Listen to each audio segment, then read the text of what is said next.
Bonjour, je m'appelle Jean-Luc Paquier, cordial bienvenue. Le buis est un arbuste robuste, facile d'entretien et très apprécié, mais un ravageur lui mène la vie dure. La pyrale du buis, Diaphania perspectalis, introduite depuis le continent asiatique, est apparue pour la première fois à Weil am Rhein, dans le land du Bade-Württemberg. De là, ce ravageur a atteint Bâle par le Rhin.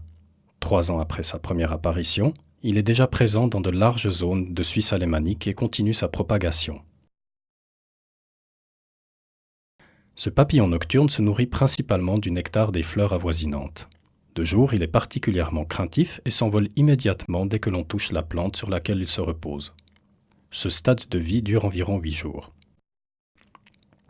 Le papillon dépose ses œufs sur la face inférieure des feuilles du buis. Ces pontes ressemblent à des œufs au plat et sont presque transparents au début. Ensuite, les chenilles se développent, la tête noire devient reconnaissable. Peu après, les jeunes chenilles éclosent et commencent à dévorer le buis.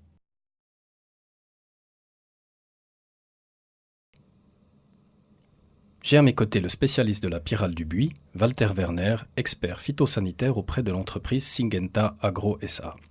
Bonjour Monsieur Werner. Vous êtes chaque jour confronté à la pyrale du buis. Comment déterminer que l'on a justement ce ravageur sur son buis ?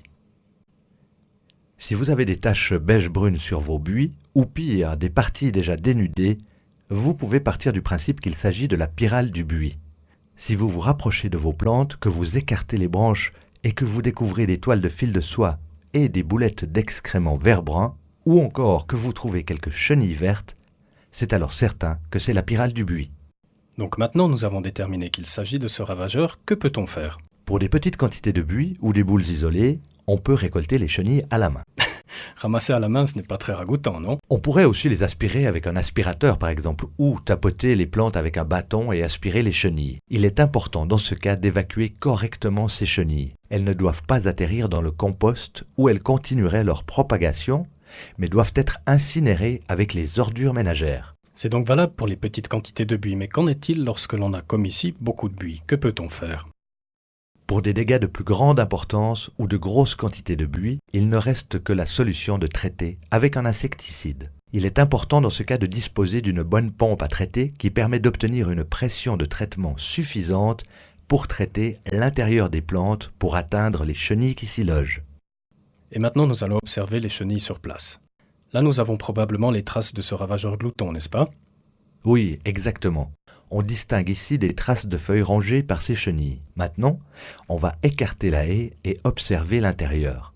Oui, il y a effectivement une attaque. Nous avons la toile de fil de soie typique et les petites boulettes d'excréments que l'on distingue ici. Si on secoue par exemple la haie ici, les chenilles vont tomber à l'intérieur, ça ne sert à rien, non ? Effectivement, on ne les retrouverait pas. Pour cette haie, il n'y a que le traitement qui serait efficace. Existe-t-il des produits de traitement biologique ? Oui, il existe des produits biologiques qui sont principalement efficaces sur les jeunes chenilles de moins de 2,5 cm de long. Il est important pour toutes les méthodes de traitement de contrôler régulièrement les buis après le traitement. La chenille de la pyrale du buis atteint facilement les 5 cm de long. Si les dégâts du ravageur ne sont pas détectés à temps, les chenilles peuvent rapidement dévorer et dénuder des haies entières. Si les chenilles s'attaquent à l'écorce tendre, ces dégâts peuvent s'avérer fatals pour les plantes. De par sa forte propagation, ce ne sont pas seulement les jardins privés qui sont en danger, mais également les parcs publics et les cimetières. Jusqu'ici, en Europe centrale, la pyrale du buis ne s'est trouvée presque exclusivement sur les buis indigènes, les Buxus sempervirens. Après le stade de chenille qui dure 4 semaines, les chenilles de la pyrale du buis se métamorphosent en chrysalides. Les fils de soie lui assurent une bonne protection durant cette phase. Les chrysalides mesurent environ 2,5 cm de long et sont reconnaissables au motif noir-jaune sur le côté. Après une semaine environ, une nouvelle génération de papillons est née, laquelle recherche à nouveau de nouvelles plantes de buis pour y déposer ses œufs. La pyrale du buis hiverne sous forme de chenilles bien protégées, sur un buis ou sur une plante avoisinante.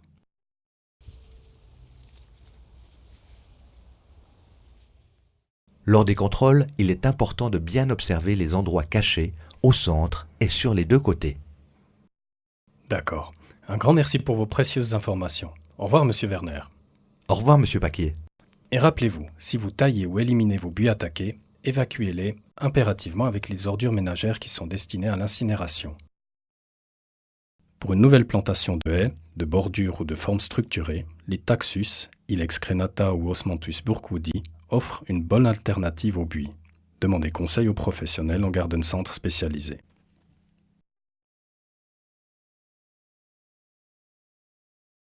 Les buis en pot sur les balcons ou les terrasses peuvent aussi être attaqués. Contrôlez-les. Si vous observez une attaque chez vous, informez vos voisins qui possèdent aussi des buis. Merci pour votre attention et au revoir.